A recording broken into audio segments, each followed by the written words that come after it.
Hey everybody, Marcos Villegas standing here with Daniel Geale, who takes on Gennady Golovkin, Madison Square Garden, July 26th, in a matchup that's interesting because of your style, and really a lot of fans have been wanting to see how Gennady reacts to a guy that moves a lot, that's fast and throws a lot of punches. So given that into account, your style is probably something that Gennady's never seen, right?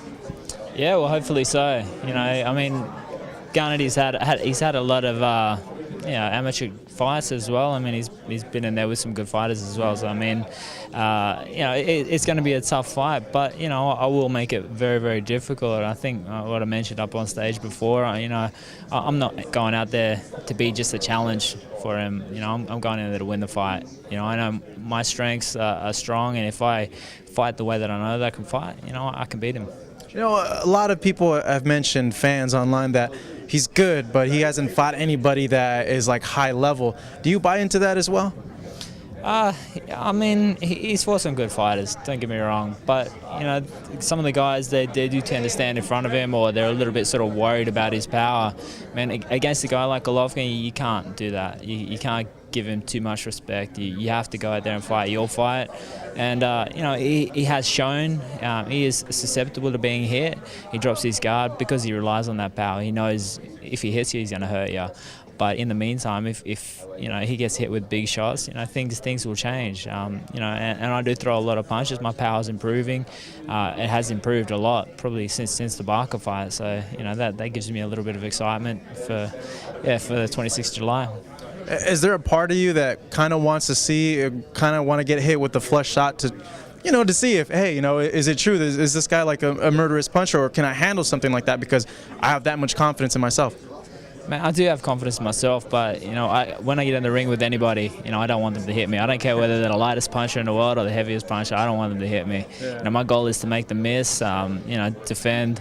My goal is to hit them, not them hit me. You know, looking at Gennady again, you know, you have this hype that he's just this unstoppable force, and you're saying that, you know, you're not afraid of that, you're not buying into that. How do you kind of block that out of your mind and not really get, I guess, too much caught up into all that?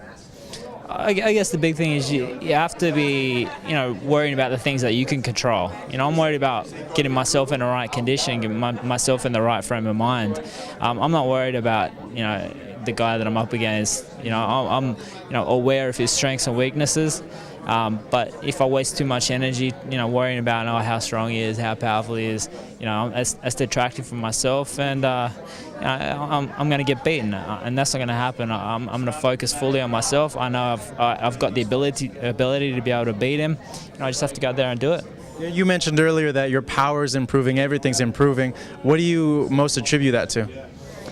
And I think experience, a lot of it comes down to, and you know, getting a little bit older as well. You know, I feel, you know, I've been sort of peaking for maybe the last year or so, and you know, my strength's improved, power's improved, and it's just all sort of falling into place. You know, I had a pretty long amateur career as well, and you know, I was never known as a powerful puncher, as a strong fighter. I was more known for my boxing skills.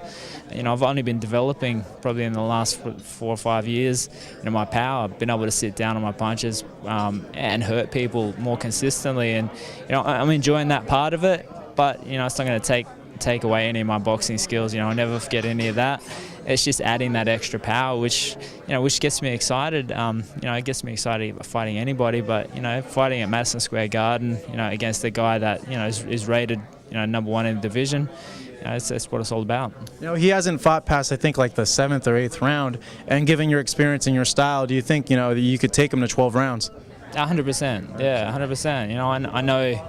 Yeah, I know I'll be in there. I'll be fighting hard. If you know, the people that watch the Barker fight, they know I'm not going to give up. They know I'm going to keep fighting, keep punching, and it'll make an entertaining fight as well. You know, Gennady will be trying to bang me out there as soon as he can, but you know, once we do get into that deeper water, you know, that's when we'll really, you know, see what he's all about.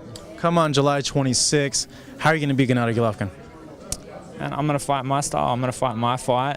You know, as I said before, I'm not going to, you know, worry about the hype. I'm not going to let that get to me at all. I'm just going to fight my best fight the way that I know I can, the best way, and I know I'll be victorious.